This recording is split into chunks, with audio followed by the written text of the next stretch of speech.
Okay, meeting recording is in process. Today we are doing the English 1101 Library Workshop.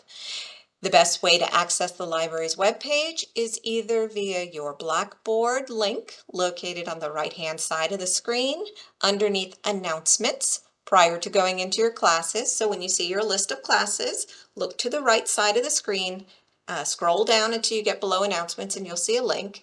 And the other way to access it is via the dashboard icon. It again will say GTC Library and Galileo. When you click on that, you get to our home page, and I'm going to highlight a few things on the home page right now. First is the quick links located in the blue banner. We have our library home link, the research link, which will take you to our LibGuides and A to Z database list, the Galileo link for the Georgia Library Learning Online platform, and the library's catalog link. This will take you to the library's holdings both in print and online. Next below that is our announcement sections. Please note this highlights our events and other services that we offer to you. And below that is to reserve a webcam or study room. So we have several webcams available if you need to take a Respondus lockdown test and you're having any difficulties and need to find an alternative location to do that. We do have that available at the library. This may not apply to your English 1101 class, but it could apply to some of your other classes, so I just want you to know that that's there. Next to that is meet with a librarian. Although we're having a workshop now, you may find that you need some specialized assistance with your particular topic, and you can meet with a librarian both in person and online, and we will work with helping you find resources to support your statement.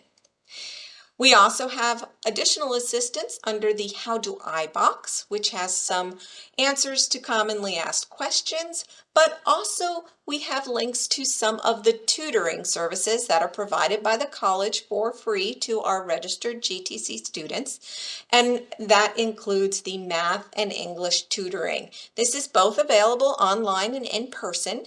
I highly recommend you utilize it, even if all you do is have them review your paper before you hand it in. It's a great service. It's in both the Alpharetta and the Lawrenceville campus in person, and as I said, you could also do it online if that's more convenient for you.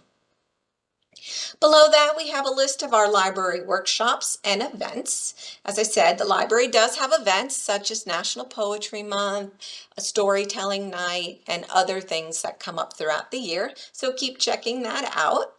And next to that is the library's hours. The library at Lawrenceville is open 8 to 8:30 Monday through Thursday, 8 to 4 on Friday, and 9 to 1 on Saturday. The hours are important to know because this is when you can also receive live virtual service, which is up above the hours in the Connect With Us box. If you are doing your research and you're having any difficulties accessing the databases, maybe need some assistance with keyword development, please feel free to call, text, or chat with us during the open hours. If it is after hours, we recommend that you email us via the Ask Us form. When you click on this link, you will see that there are some commonly asked questions on the left, but on the right is also a form that you can submit with your specific question. So please be careful when filling out the form. Make sure that email and other contact information is correct. We don't want to receive a bounce back when we try to reach out to you with the response to your question. This will also submit to all 5 librarians and not one particular, so that way when the next staff member comes in, we'll start working on your question and you won't run the risk of that one particular person you've emailed being sick and not seeing that for a day or two. We want to get a response back to you as soon as possible because you want to keep working on your paper as soon as possible, and we understand that. So that is available for you via our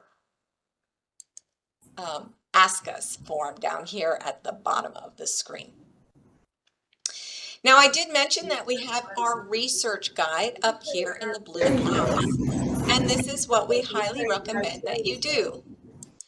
Click on the research icon, and it will take you to our guides and A to Z database list. When you look at our A to Z database list, it's pretty extensive. We subscribe to quite a few, which is why I said you should have no trouble getting articles to support your statements. You should not be asked for payment. All of these are free to you as a student of GTC, but somewhat overwhelming since there are so many of them. So what we've done for you on the left side of the screen is we've created these research guides. They are in alphabetical order by subject and class title. And so you'll notice we have things like accounting, art history, criminal justice, culinary. Somebody is unmuted. I would recommend that you mute yourself. Otherwise, we can all hear you. So these are listed alphabetically by subject and class title. And so you want to go ahead and scroll down all the way to the bottom. I'm sorry, not to the bottom because E is not the last. It is here. You want to scroll down to E and click on English 1101. And now you are at the research guide, which has been specially designed for your class. Now, before we get into the guide, I just want to give a moment. Does anybody have any questions about how to find the library's homepage, any of the services that I highlighted there, finding the research guides? Should you have a question, please go ahead and put it in the chat. I'll give you just a moment, and then we'll go on.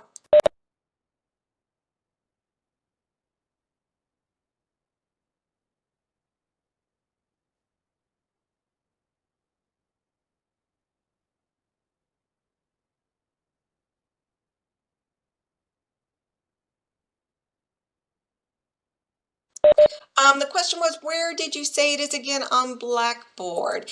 When you go into Blackboard and you log in, you will have your screen that has your list of courses on there. If you look to the right-hand side, you need to scroll down, but there is a box that says announcements. Currently, the announcement was for the Student Life event. Underneath that is another box that says that it will have GTC Library and Galileo, and there will be a link there that will be for the library. Could this be used for questions on how to work Excel for an assignment? If you have a question about Excel, I would recommend that you utilize the chat, and then a librarian can point you to a resource that would help you in how to use the Excel software. We have some areas in which we could direct you to for that.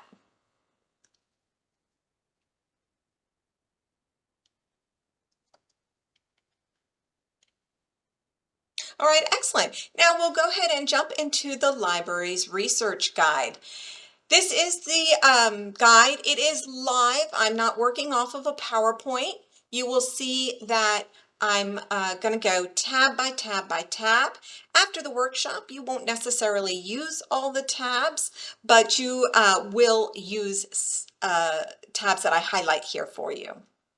So we have our research guide homepage, and we have the sub-guide, which is your course text.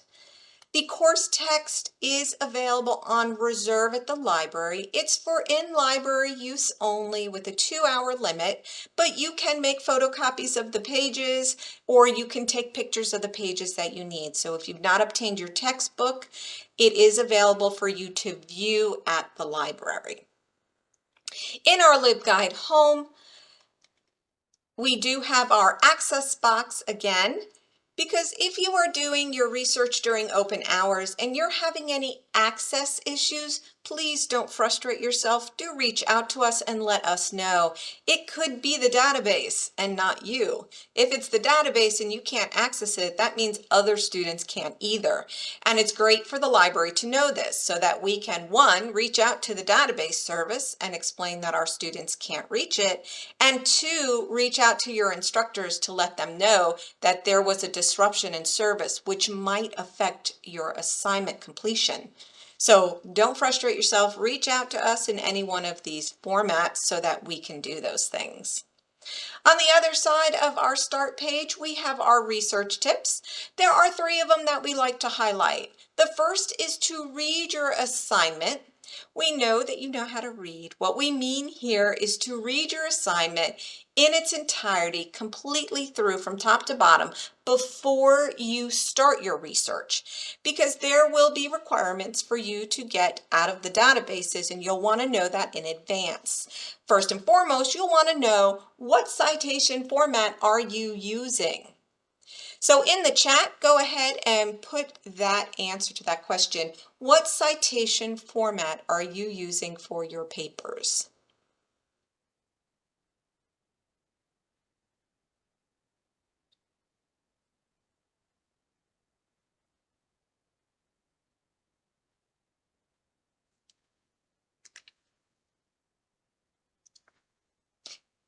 Excellent. I'm seeing they pop up. The answer is MLA. That stands for the Modern Language Association.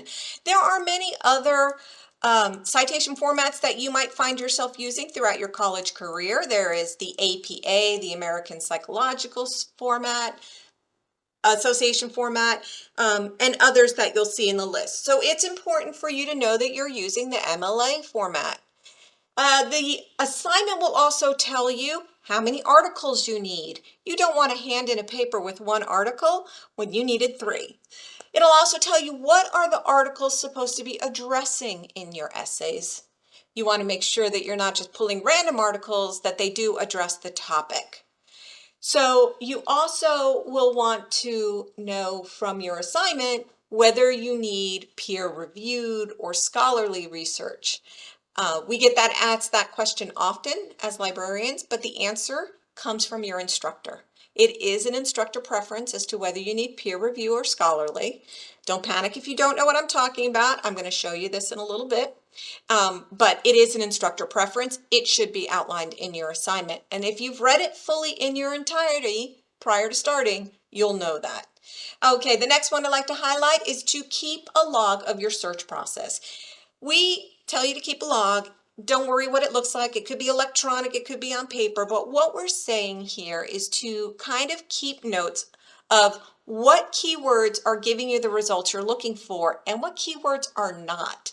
You might also want to write down which databases worked best for you. This isn't going to be turned in, you're not going to be graded, but this is something that will help you research efficiently and effectively. If you're not getting results with a keyword and you keep using that today, tomorrow, and the day after, you're still just not going to get results. You want to drop that and you want to move on to something new that's going to get you what you need. So keep a log of your search process. And then the last very important one is to cite as you go. Part of our workshop today is a demonstration how to grab the citations out of the databases. What I recommend you do is you open up a Word document, which I'm going to do on the screen now. Plain blank is perfect. Open up a Word document, minimize it, let it hang out at the bottom of your screen, and as you're looking at articles, you will be able to grab citations and put them in there.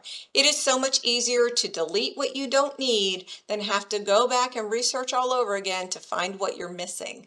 So definitely a useful tip. So the next tab we're going to do is talk about choosing a topic.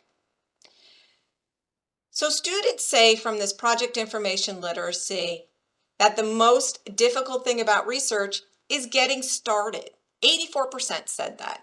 And you probably felt your stomach lurch a little when you saw that blank Word document. We all know that that is something that's there and does feel kind of overwhelming, because that's what students said. They were confused and overwhelmed. I'm not saying this to make you feel this way. I'm saying this to validate you if you do. Learning how to do research is not an innate skill. You're not born with it. It's something you learn how to do, similar to tying your shoes. Getting started is a little hard, but the more and more you do it, the more comfortable you're going to feel with it. And this is a skill that you might find yourself carrying into the workforce. Your boss may ask you for information about sales demographics or parts, mechanical parts, or just a wide variety of things. If you're a culinary major, they could ask you about foodborne illnesses and other things, new recipes, different spices, and you're not going to know it. You're going to need to research it. So this is a skill that we're teaching you today that you'll be able to use again on and on throughout your life. And if you're feeling that way, don't panic. You're not alone. We're going to meet Jenny. Meet Jenny. Jenny has a research project due in a few days. She picked a topic when her professor first assigned the project.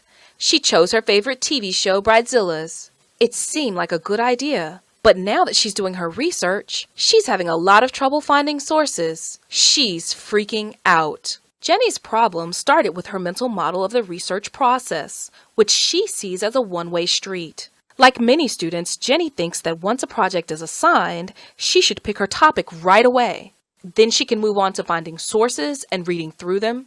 And once she has all her sources, she can start writing her paper. But the research process is a lot messier than that, and picking your topic is intertwined with finding and reading sources, and writing and editing your paper. Picking your topic is research. When you first pick a research topic, it isn't set in stone. It's just an idea that you test with some exploratory research. If it looks good, you find and read some more sources. At this point, you might find that the published research leads you away from your original topic. That's okay. You can let the research you find guide you and tweak your topic a bit. And by the time you've gone through this cycle a few times, you may find that you have enough sources to start writing and editing your paper. Even then, as you're writing, you may find that you need to pull in additional pieces of information, and you may return to the research cycle. So, let's wind back the clock for Jenny, bringing her back to the day her professor assigned this project, and allow her to do it again with this research model. Again, Jenny picks a topic that is interesting to her, the reality TV show Bridezillas. As she tests the topic with some internet research and in article databases, she discovers that there is lots written about it in the popular press, but not much scholarly research which her professor requires. Realizing that maybe her topic is a bit too narrowly defined, Jenny decides to tweak it by broadening her scope to reality TV in general. But when she tests this new topic, she winds up drowning in a sea of research, all of which has to do with reality TV, but doesn't tie together to help her form a coherent thesis. Back at the drawing board, she wonders if there's a happy medium between Bridezillas, which is too narrow a topic, and reality TV, which is too broad. Since Bridezillas is just one of several reality TV shows about brides and weddings, perhaps there's more written about this subgenre. Testing this topic in some of the library's research databases yields a promising but not overwhelming number of results. Instead of realizing too late that her topic was unresearchable, Jenny built in the time to test and tweak her topic, so she could take her original idea and shape it into a topic that she still finds interesting and can realistically use for a short research assignment. If you want to know more about the research process or about how to pick a good topic, ask a librarian for help.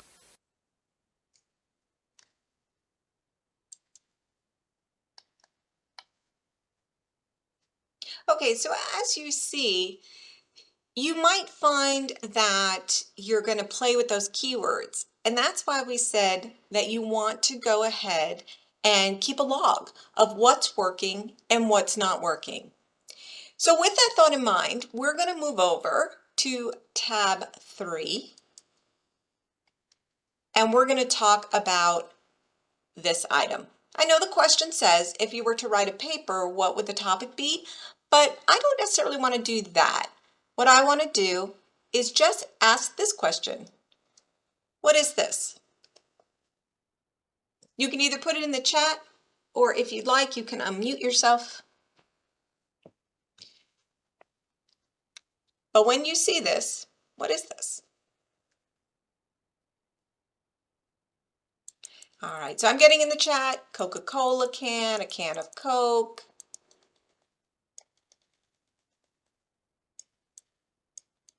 Coke. Yep. Those are the things that you see. I mean, right away, that's what you see. Now I'm going to ask the question again, but I want you to think of something in addition to what you're seeing. I want you to think about your major.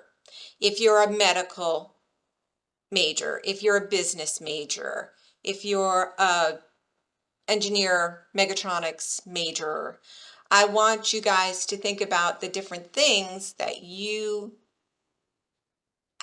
study in your area of profession, future profession, and how this item might relate to it, and answer that question again.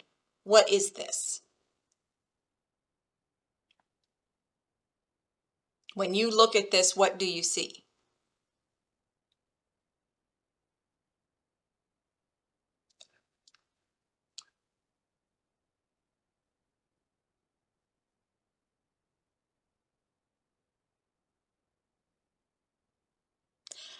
Excellent. So the first one says a high sugar product, an unhealthy drink. Yes, my medical students, this is what they see right away. They see those nutritional values, over caffeination.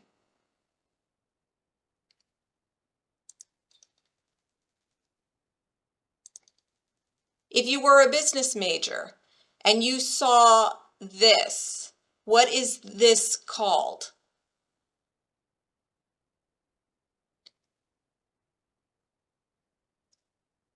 Capitalism. Product placement. Yep. Right? Somebody's talking about product placement in a hotel vending machine, in hospitality. Yep. That's right. That this is a business. This is a logo for my graphic design students, right? They'll look at the font. So even though this is a simple can of Coke, when you start thinking about it in terms of your majors, sometimes the mechanical engineering, mechatronics, they'll see the aluminum, right? They think of the process of what it took to make it into a can, right? And where is Coca-Cola made?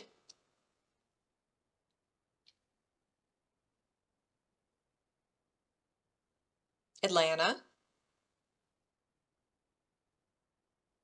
Yeah, someone says also a red and white can, colors, psychology majors. Yep. Everyone's going, okay, well, someone said Atlanta, that's where Coke is made. But in truth, Coca-Cola is made around the world. If you've ever been to the Museum of the World of Coke, at the end, there are Coke dispensing machines with all these different colas made around the world. China, Mexico, Europe, Africa, and they have all different kinds.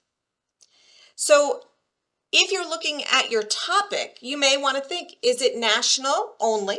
Is it international? Is it state specific? You know, it can help you narrow your topic. All right, so we did this together, but now I want you guys to try it on your own. In tab number 4, we have a Padlet, and it has 4 questions on it. And I want you to think about these questions. If you were going into a database, if you're going to do one of those Google searches, you get that box that you start typing words in, what keywords out of these questions would you type into that box? And you should be able to click on the screen, but just in case you can't, I'm going to go ahead and paste that. Oops, sorry, my mouse is going crazy. I'm going to paste that address right in the chat box, and so it's going to take you into a new tab, understandably so. But go ahead and put in some words that you might use as keywords to get information about these different topics.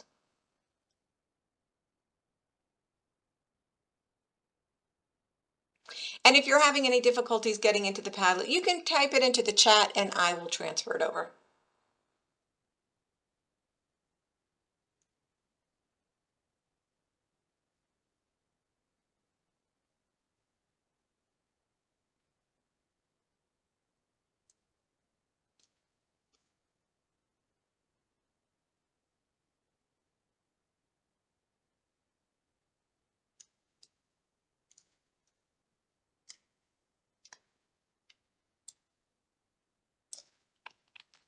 All right, so for how can college be reduced? Someone has put in college tuition reduction. I'm going to publish that.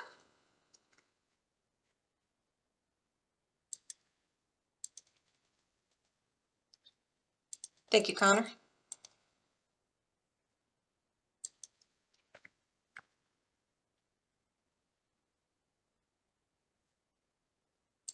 Make the screen ever so slightly smaller so you guys can see the fourth question.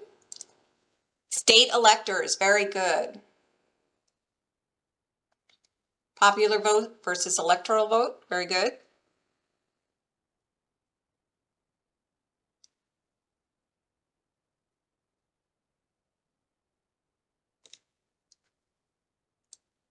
Okay, and someone put self-driving cars review. Oops.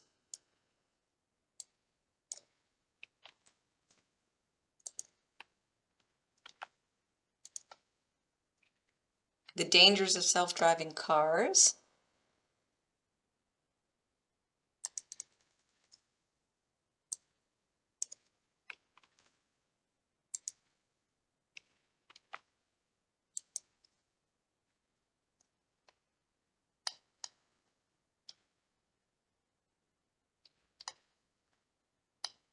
Oh, someone looking up the average age of gun purchasers. Very good.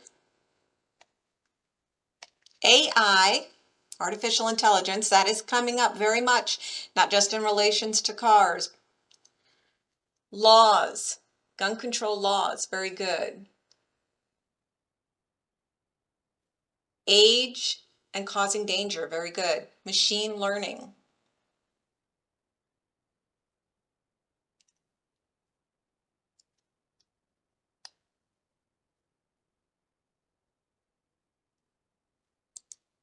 How about FOFSA for our tuition costs? Oh, very good. Proper training for handling guns.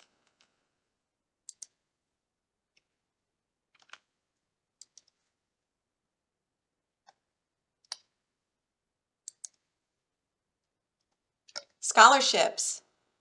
Excellent. Computer malfunction stats. Very, very good.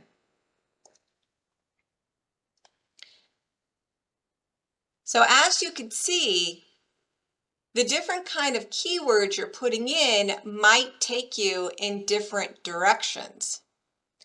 But what would that look like in a database? Because that's what you guys want to know, right? So this was great, you guys, but let's put it into action. Let's take one of them. Let's do the self-driving cars. I'm going to go into tab number 5, Galileo and more. Now, Galileo stands for the Georgia Library Learning Online, and many of you may have already used it in your K through 12 setting. Some of you may not. That's okay. You might have come from another state and are not aware of it. But what the Georgia Library Learning Online is, it's what we call aggregate of databases. This service will let you look at all the databases that the agency presenting it to you subscribes to. So remember that A to Z database list I showed you? That's what's in our Galileo. We're not going to have the same things that your K through 12 because we don't necessarily want to give you databases that are meant for fourth graders because you're in an academic level now. So Galileo isn't always the same everywhere you go, but it is still a very powerful tool for you to be able to access information. The state believed it so much that they made this a statewide initiative. And when you graduate from here, although you'll no longer have access to our Galileo, you will still have access to Galileo in another statewide institution. Does anybody know where that is? When you graduate from here, if you need access to information of any kind, including Galileo, where would you go?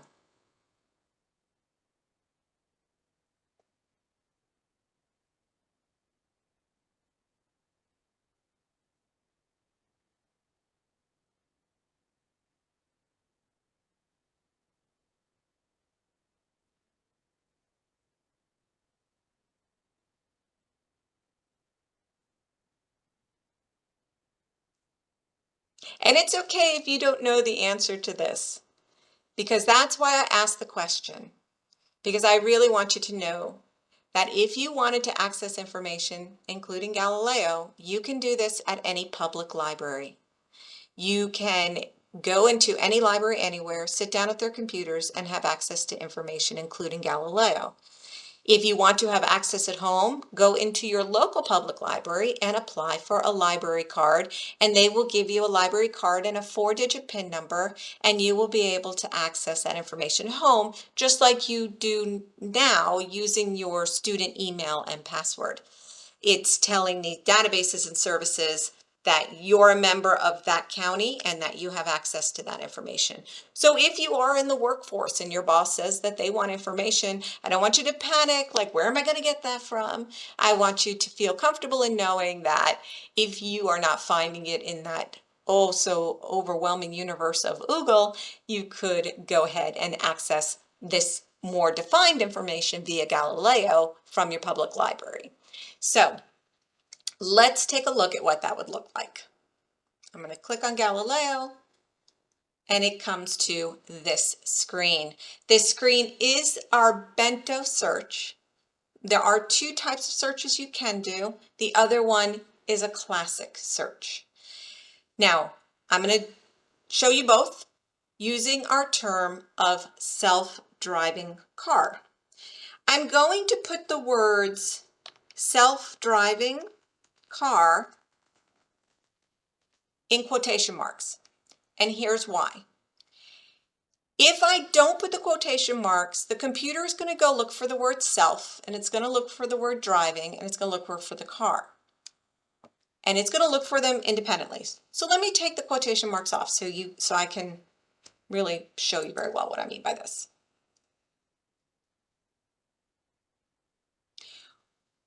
The results are defined by the type. Remember when we looked at the catalog a little earlier, it showed you different things along the Refine My Search. This is the different types. If I wanted an ebook, there's 284, well over that, results.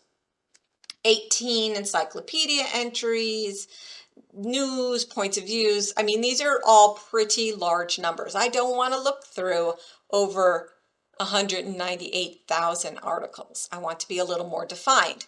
So I'm going to start by using those quotation marks. Electoral college. I want to put those in quotation mark. Gun laws. I want to tell the computer that my results should have these 3 words together as a unit. And when I click search, you now see I don't have to look 100,000, there's 11,000, right? And then the next thing I can do is choose full text only and do a search.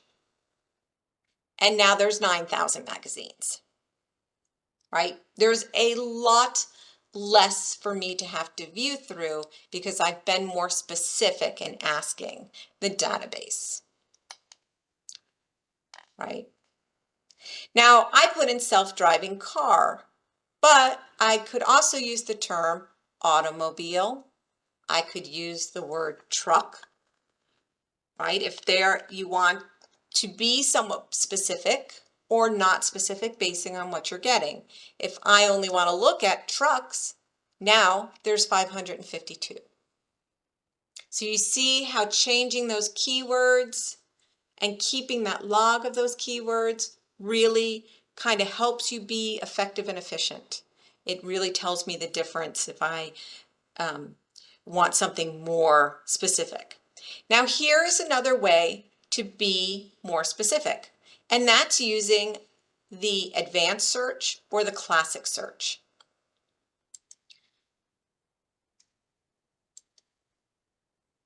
Right, now if I use the classic search and I put in self-driving cars in my quotation marks and I click search, my results are going to look a little different. One, it's not in those blue boxes defined by magazine articles and such. It's just a list of 107,000 articles, which is kind of a lot. Now what's nice is I have this research starter. Notice they're using the term autonomous car. So there's a new keyword I might want to consider. And reading these research starters are very helpful. They'll help you be a little more specific in the topic you might want to write about. So that's a good thing to do. Also, it will give you filters located at the top. So I can choose this online full text, because remember, I want to read the whole article. I don't want to quote from a summary or an abstract. I'll run the risk of my instructor asking me what else the article said, and I'll never know because I didn't read the whole thing. So now I'm down to 78,000. Here is that peer-reviewed option that I said we could talk about. Peer-reviewed scholarly text. These are articles that are written by a specialist in the subject, someone who's well known in the field. And they will write their article. Could take them months or years to get that information gathered together. They might do a study of all the information that's already been published about it. They might actually do trial runs. They might do specific studies themselves where they bring in test subject and such. And then they will write their article. They will send the article to other subject specialists to review it and confirm that they're getting the same findings. And then the journal is willing to publish it. Because if the specialists in the field say they're getting different findings, the journal won't publish it. So it kind of gives a higher level of credibility. It does take it above to the academic level. What is not peer-reviewed are popular press, newspapers, articles that are written by journalists, articles that are written very quickly. Newspapers are published on a daily basis. The topics are given to a journalist by an editor. They go out and they do exactly what you're going to do. They look to see what's been published, they interview people, they gather information as quickly as possible, and they synthesize it into an article, and they publish it. And they give credit where credit is due by citing resources that they used. But ultimately, once they've written that article, published the article, they move on to the next topic that they're assigned to by their editor. Whereas the scholar will kind of stay in that subject area and continue to study only that subject. So it kind of gives a different level of credibility based on that kind of information. And that's why your instructor may or may not wish for you to have peer-reviewed articles. Next to the peer-reviewed, there's the words all time, and this is a time frame option. Now the default gives you the past 12 months, past 5 years, past 10 years. And again, this will be in your assignment. If you're a computer major, you know hardware comes out right away. Apps are being made all the time. Reading an article from 10 years ago makes you outdated. Medical field, you want to make sure that you are quoting the most updated information. So you want to be mindful of your publication dates. Now, if you're a history major, you may not need that so much, but that's okay. You choose yourself. I'm going to choose the past 5 years. And that now takes my results down to 30. Under the all filters, I could click on that. I get a pull-out menu and it's giving me other options here. There's my date range. I used the out of the box, but you could also create a custom date range. But I'm going to keep it in my out of the box. I could also come down to my source types. This is where the Bentos made it very visually apparent that they were academic journals, magazines, news, ebooks, reports, reviews, and more. So I could narrow it down that way. You could also narrow it down by language, geography. You could look at the different subjects, driverless cars, right? Automobile industry. There's that machine learning, deep learning. So those give me other words I can search by. So this all filter pull out is very helpful. I'm going to come back up and say that I only want academic journals. And I'm going to now use the blue radial, apply filters. And now I only have 7,000. So that is an example of putting in those keywords, changing those keywords. The other thing is I could go into the advanced search option and use what's called Boolean. And that's the words and or not. Remember, I said self-driving cars, but I could put in here not trucks. I want to make sure I don't want any trucks in my responses. And I could say, or self-driving automobiles, just in case they didn't use the term car. They used the term automobile, which I saw as some of my subject results. Keeping that online full text, past 5 years, I can come down, click search,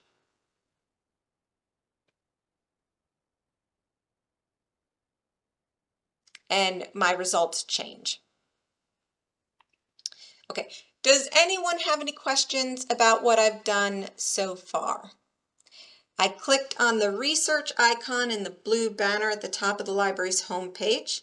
I went to the left side of the screen where there was a list of research guides alphabetically by subject and class, went down to E, English 1101, and I went to tab number 5 under Galileo and more, and I clicked on Galileo. I then demonstrated the difference between a bento box or classic search, and I explained that you want to use quotation marks for grouping words together if you want the computer to give you back results with that as a unit. I then filtered the results via full text. I then filtered them via time frame. Talked about the difference between scholarly and popular press, and then showed the all filters in the classic search, which would give you the opportunity to choose different types of results, such as magazines, academic articles, ebooks, and more. Does anyone have any questions about that so far?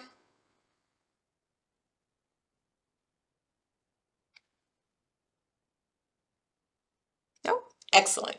Okay, so eventually you will get these results down to a certain number, but ultimately you have to read the articles. So you're going to start going through the titles and looking to see what may or may not be of interest to you, right? So you want to look at the little abstracts, see if there's something that are helpful to you or not.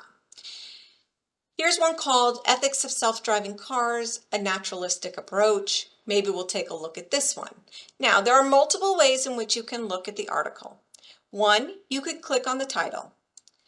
This will take you to the bibliographic entry. It gives me the title, tells me the author, gives me some additional subject terms in case I didn't think that these might be good ones to, like I didn't think of these. I didn't know to think of evolutionary ethics or something. Author supplied keywords, just in case they wanted you to have specific keywords to think about. It gives me an abstract to read, and then some other information. But notice, it didn't give me the full article. So I could be a little nervous at this point, but I know I clicked full text. So I'm going to go back up to the top and see that it gives me options here. One of them is to download, which is great. The other one is access options here. Now I could read this either online full text or PDF. I'll give you another tip and trick. Always choose PDF if you can. When you choose the PDF option, the article opens up and it will give you page numbers. So when you're doing your in-text citations, you might need these page numbers, so it's great to have that if it's available for you. And so here's the article. I could then choose to read it now, but maybe I don't have time for that right now. So how do I save it? What do I do, right? Look around your page. It might be on the side, it might be on the top. It all depends on the database. Here it's on the top. I can download the article if I want. I could print it, and I have this little arrow that when I roll over it, it says share, right? If I wanted to share it, I could put it in my drive. I could also create a link and I could copy and paste the link, or I could email it to myself. So these are options that I can use to save it later. Now there is an option to add it to my project and to also save the item as a bookmark within. I will show you that in just a moment. I don't recommend these, to be honest. You most likely are used to this download option, so you're going to do that. One of the other things I'd like to show you is that you can listen to the articles. Sometimes they provide this as an option, which is nice if you like to hear as you read or re-listen to it in the car. And in the future, you'll be able to search within the article. So if you don't want to read 19 pages and you just want to get to the section that talks about what you wanted to read particularly, that will be there in the future.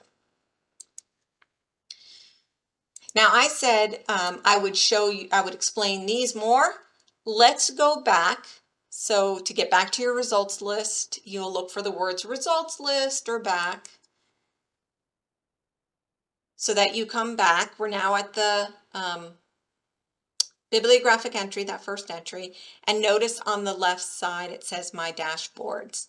If you create an account in Galileo, creating a username and password in the My EBSCO, and you sign in, then you can create what are called projects, right? So I can sign in and create my English 1101 project. I can create my psychology project, and then I can do this saved option into my projects, where it will have my articles and other information saved in there.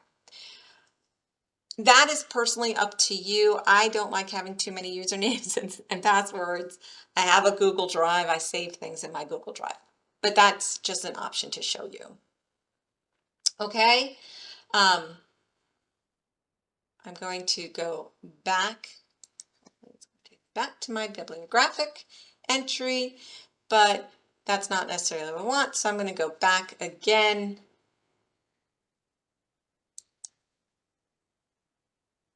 And get back to my list. Now I said there were other ways in which you could access it. You could access the PDF right away, or you might see the access options here.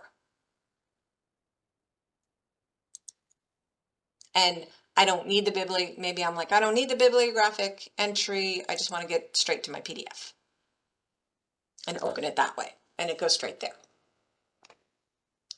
The other thing, remember in the tips, I said grab your citations as you go.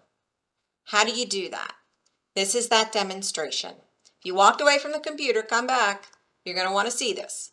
It's very important that you give credit where credit is due.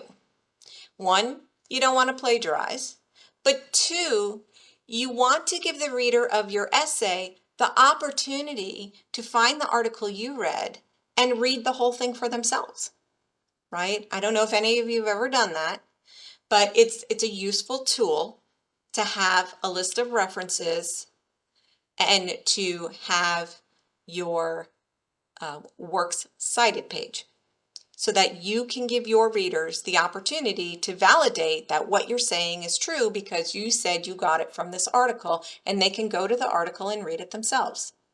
So this is how you do that. Located where that download bar was, there were these quotation marks, and underneath it, it says cite. Again, it might be on the side, it might be on the bottom, but ultimately you're looking for something that will say cite. Click on that and you get the option to copy a citation.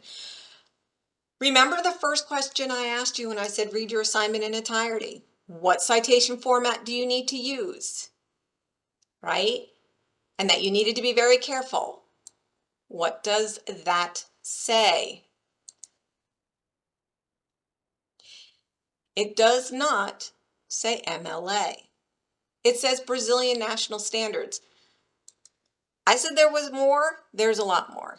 There's the American Medical Association. There's that American Psychological Association. As we scroll down, you'll see Australia, go down, Vancouver, Canada. There's a lot of different ones. You don't want to copy and paste the first one. You always want to verify you're getting the correct one. And here it is, MLA, Modern Language. Now, this is my works cited. Highlight it, copy it to your clipboard, either or, and then bring up that blank Word document that I said can just hang out down here. Because as you grab these citations, you just want to put them in a document and hold on to them. You don't want to use the keep source formatting. What you really want to do is use this merge formatting. And you will paste it. But when you look at this, and you look at this, notice they're not the same. There are a few steps that you will need to do. They're not too hard. Highlight the citation and either come up here where it says paragraph and click this button, or right click and come down to where it says paragraph. But this is what you want to find, the paragraph. You want to get this box. Because where it says special, you want it to say hanging indent. And where it says line spacing, you want it to be double, just like the rest of your paper. And in this spacing before and after, you want them to read 0. Now it's there. But this doesn't match the rest of your paper yet because you want to make sure you're using the correct font, Times New Roman, like the rest of your paper, and size 12. And then you can hit enter, do a save, drop it down to the bottom, exit out of this citation, go back to your list,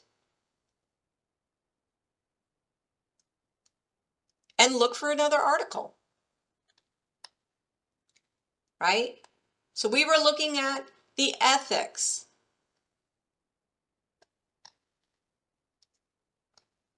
And I like that.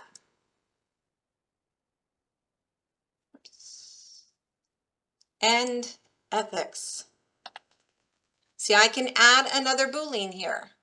It's still my online, make sure that, do search. Right? And so just like Jenny had to go back, I'm going to go back. I want to take out all those other articles that have nothing to do with ethics. My first article is right there, but now as I come down, it's showing me other options. Ethics and law. Here's a great PDF. And I'm going to open that one. I'm going to read this one. Maybe I'll download it. I'm definitely going to grab a citation. I'm not going to do the Brazilian one. I'm going to come down to the MLA one. I'm going to copy it to my clipboard or highlight it. I'm going to bring up my Word document, and I'm going to paste it using the middle one, the merge format. Now look, great. It went ahead and did all those steps I needed it to do. Now notice this is all capital letters. I may not want to keep that. I always recommend that you look at your citations in comparison to the examples given and just make sure. You might need to tweak it. I'm going to exit out. I'm going to go back to my list. And maybe I'll look for another one.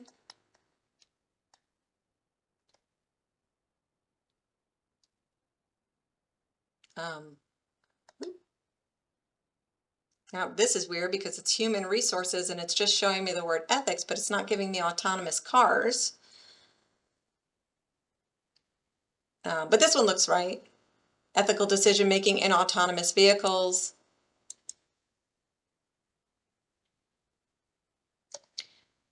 And again, I'm going to grab that citation. I'm going to scroll down to MLA, always checking to make sure it's right. Grab it to the clipboard, bring up my Word document, paste using merge. And again, this is now in Times New Roman. It's got my hanging indent, which is great. Now, I need to do a few more things before I hand this page in. One, I'm going to write my article. I'm going to delete any articles that I don't want to use, right? I didn't cite them in my paper, so I delete them. But now I need to tell my reader, well, what is this? So in the center of my page, I'm going to label it as my works cited. And because there's more than one, it's plural. If there was just one, there wouldn't be an S. Attention to detail. It's one of those soft skills you want to learn, right? So I'm going to be careful about that. Also, I want to make it easy for my readers to find the article that they might be, looking at. I'm sorry about that. I want to make it easy for my readers to look at my in-text citation and go down to my works cited and find it. If it's just a hodgepodgey list of citations and no sense of order, it's going to be hard. Now, we love things alphabetized. It's easy to look for something in an A to Z format. So that is another thing you'll need to do. But what's great is because you used the paragraph pop-out box and didn't do any kind of cutting and pasting and weird indenting, you can highlight all your citations, come up to the A to Z sort at the top, click that, ascending is correct, and say OK. And now it'll put it in alphabetical order for you. Now your reader, from looking at the in-text citation, will know I'm looking for the article by the author Evans. Here's where I can find it. And then I would go back and, just continue with my searching. Now, the citation part that I just demoed might have seemed confusing, and we know that. And that's why we have tab number 7, MLA citations. And in this tab, we provided you with some citation generators. Some of you might be familiar with EasyBib. They're located here. We've also given you the instructions to do the hanging indent, the visual box. We've printed out the instructions underneath. And we did a short tutorial, so you could find that there. The tutorial is a little bit outdated. It might be on the old Galileo. There is a new one, but we can work through that. Underneath that, we've also given you a little checklist for you to make sure you did the hanging indent, that you alphabetized, that you double spaced in font. And on the right side, we've given you some tutorials on how to use the Microsoft Word desktop, the online version, and a Google Docs. So you'll know how to create your works cited page for all of your assignments. Okay, so that's available there. Now, part of this is not a demonstration of the in-text citation. Your instructor will go through that, but we have provided you an example of a paper with some in-text citations in them.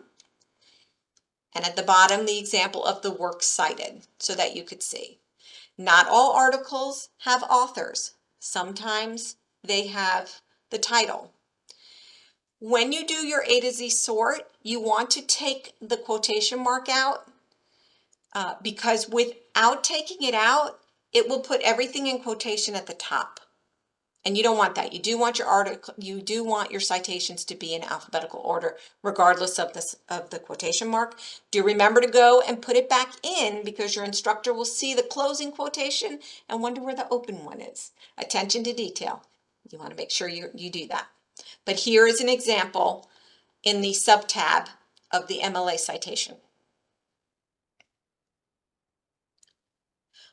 Will you receive a copy of the recording? I do believe that Miss Vidula is going to provide you a copy, but at the end of the workshop, I'll show you where you can find our YouTube page, which has additional videos for viewing.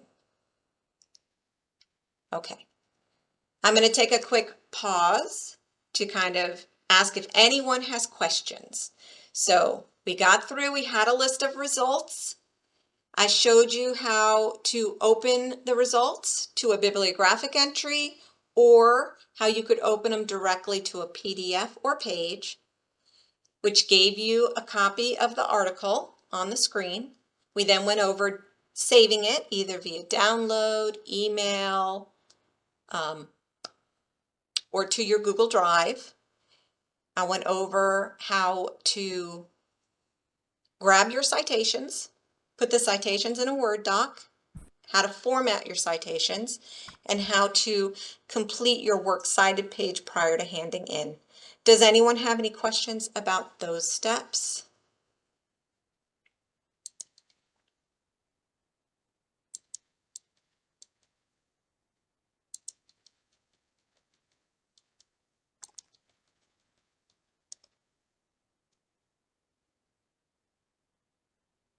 No? Okay, I'm going to go over tab number 8 very quickly. And why am I going to do it quickly? Because we've been doing it all this time. It's the evaluate your sources. Now, you are very lucky. You live in a time when information is so easily accessible on that wonderful thing called the internet, right? You guys get information via social media very quickly. But take that with what I call a grain of salt. That's the old adage, because social media information may not be complete. It could be so quick that whatever instance it's talking about hasn't come to its conclusion, right? It could be false. Someone could just be maliciously putting something there, because remember, anyone can put anything on the internet, and it could be biased, which we are all entitled to our opinions. We don't have to agree with them, but we are all entitled to them and should respect them. But that is something that happens with social media. As time goes on, you'll see that the newspapers and written sites will have a little more information because they've taken more time to gather it. Do remember, though, that some of those online news sites are just as quick as some of the social medias. So again, they might not be complete. Hopefully they've done their quicker research and it's putting correct information, but it may not be complete. And then as we go down through those scholarly and academic journals, which can take much longer. And when you're reading your articles or looking at any kind of information, look at it through a filter. Who says that? Who are they? Right? Those are the kind of questions. When did they say that? Why did they say that? And as a librarian, we love acronyms, so we use what we call the TRAP test. Timeliness. When did they say that? When was it published? Has it been revised or updated? Especially in the health field. New studies show new things, so you want to keep that in mind. You want to make sure, is it current enough for your topic? Relevance. Does the information relate to your topic? Remember, that'll be in your assignment. What are your articles supposed to be addressing? Is it at the appropriate level? Right? You want to make sure that you are going towards the correct age group. And is there information included in the resource? Did the author of the article, just like you, provide a reference or works cited page so that it can be validated? People can refer back to it. Accuracy. Where does the information come from? Studies show. Who made the study? Who's paying for the study? Exactly. You want to keep those things in mind. Authority. Who's the creator? Right? Is it accurate? Are they providing you information about their qualifications? Keep that in mind. And the purpose and point of view. What was the purpose of the information? Is it there to sell you something? A lot of times these sales ads, they look more like documentaries and such, so you want to keep that in mind. Is it just there to entertain you? We all want to be entertained, so I can see that. So keep those informations in mind, which we did as we looked at things. Now, number 9 is the video modules. Remember I said I would show you these video modules are based on our YouTube channel. We are showing different things here. If you wanted to go to our YouTube channel itself, it's at the bottom. So if you're a visual learner and want to watch the videos, that's there for you. Now I'm going to jump back to tab number 6, which is called Practice Researching and Search the Databases. Now in tab number 5, the Galileo and more, one of the things we did is we took out particular databases. Now Galileo is great, but it does all of our A to Z databases, and sometimes you want a more specific database, and that's what we've done here. How do we know to pick them? Well, lots of times the databases have a tell in the name, in the title. So notice the first one is Academic Search Complete. These are academic level articles. The next one, oops, sorry about that, is Opposing Viewpoints, right? In order to have an argument, you need to have two sides. If it's just your side, then it's an opinion piece, right? We also have provided underneath there a database called Points of View Reference Center. So these are good to look at. The next one is GALE eBooks. These are reference books. That research starter. I said if your topic had a research starter, read it. It's good. If your topic didn't have a research starter, but you still are feeling somewhat overwhelmed, putting your topic into this GALE eBooks and getting results in here and reading through them might help you kind of narrow down your thesis statement. That will help you there. And Statista is exactly that. It's statistics. And underneath that is the Statistical Abstract of the United States. I'm going to open Statista so you can see a different database and what that might look like. And I'm going to do that self-driving car. I'm still going to use those quotation marks, and I'm going to click search. And then I'll get results. Again, they're using the term tag, but these are additional subject. I could have used a dash. That would give me results as well. Again, there's that autonomous car title, right? And then I'm going to come down and look and see. These are charts and they're telling me different things, right? These are infographics. This is a list, a statistic list, and there'll be all different types here. So, whoops. Let's do this one. How do consumers feel about self-driving cars? And it gives me information from different countries. But let me ask you a question. If all I do is go down to this number and say 27% of US citizens are very likely to drive self-driving cars, do I need to cite that information, even though I haven't used the whole graph? Yes or no?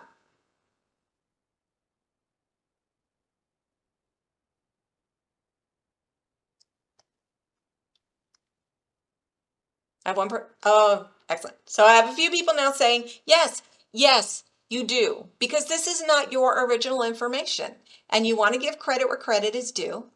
And you want to give your reader the opportunity to come find this and see what other numbers you didn't put in the essay, right? So you always want to make sure that you do that.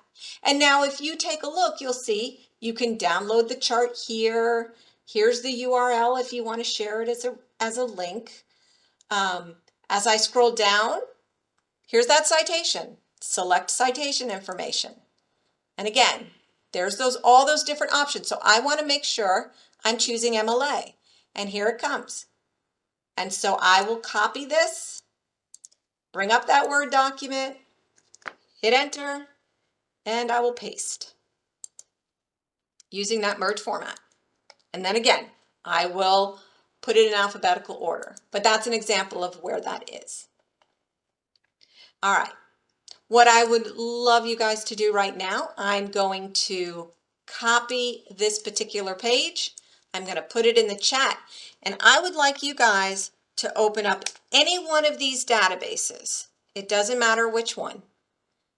And look for a topic, any topic. You can choose the ones we had there: gun laws, self-driving car, electoral college. I want you to search. You'll get a list of results. Open a result. It doesn't matter what result it is, because what I'd like you to do is copy and paste the citation to that article in the chat box. You don't need to read the article. You just need to find one, find the citation, and copy and paste it back into the article. I'm going to give you about 4 minutes to do that, and then we'll conclude our workshop. But I want you guys to feel confident that you will be able to find articles going forward. So again, any one of these databases, you just open it up, search any topic, open any article, grab the citation, and copy and paste it. And if you're having access trouble, do let me know. This is, again, we want to show attendance in the chat. So when you put your citation in, your name will be listed. If you're having difficulties finding citation and have not put your name in the chat yet, just go ahead and put your name in the chat.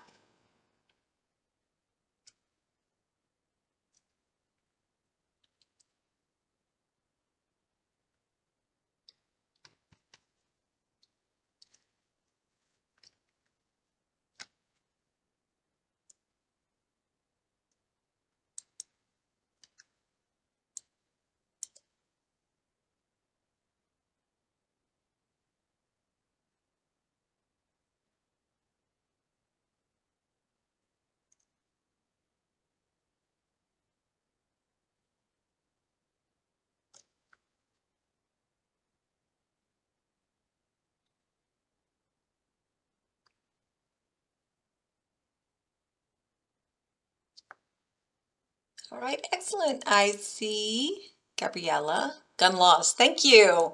Salem for EPS co-host. Excellent. Thank you. Your academic search complete.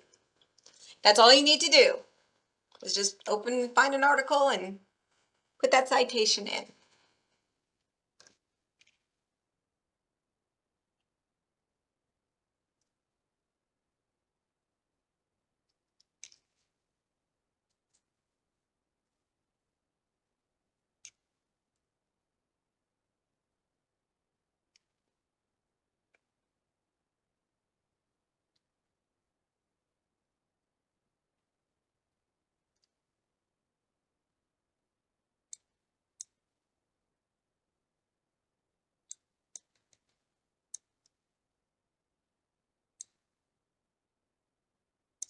Oops, here we go. All right, Tyler used opposing viewpoints. Excellent. Fast food. Opposing viewpoints is a very useful database for your last assignment, your argumentative paper. Excellent.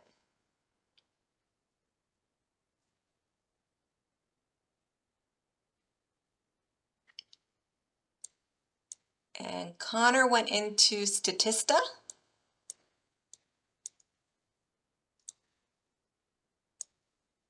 Did you have any trouble finding the citation, Connor? No, I did not. No?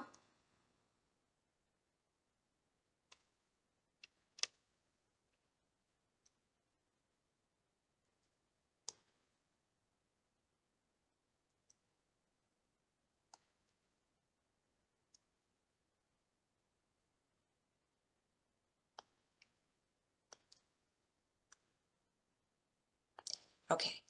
Well, I am keeping you just a little bit over, and I don't want to keep you any longer. I do appreciate you coming today. I hope you found this very helpful. Alexis, I see your citation. Great. Now I know you find it. I hope you guys found this very helpful. For those who attended who are not Miss Fadula's students, we will be sending the attendance to your instructors to let them know you were here. Now, this is the tab that I said, this is a live presentation. I'm not off of a PowerPoint. Tab number 6. That's the one you want to go back to help you with your research assignments. If you don't mind also taking a visit to tab number 10, which is a survey of the library workshop. We take your feedback seriously and we adjust the workshop based on your responses. So if you wouldn't mind taking a moment to do that survey, I would appreciate that. But that does conclude our workshop for today. I will stay on a little longer if anybody has any questions. I hope you found this helpful, and I appreciate you coming. Y'all have a great day. I'm going to stop the recording just in case anyone wanted to ask questions off the recording.